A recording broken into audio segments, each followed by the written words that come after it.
ॐ केशवाय स्वाहा। ॐ नारायणाय स्वाहा। ॐ माधवाय स्वाहा। ॐ गोविन्दाय नमः।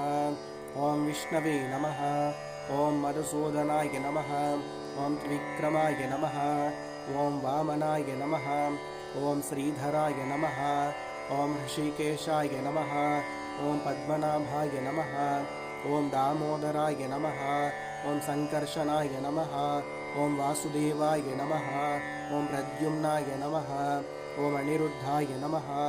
ॐ पुरुषोत्तमाय नमः। ॐ अधोक्षजाय नमः। ॐ नारसिंहाय नमः। ॐ अच्युताय नमः। ॐ जनार्दनाय नमः। ॐ उपेन्द्राय नमः। ॐ हरये नमः। ॐ श्रीकृष्णाय नमः। ॐ श्रीकृष्णपरब्रह्मणे नमः।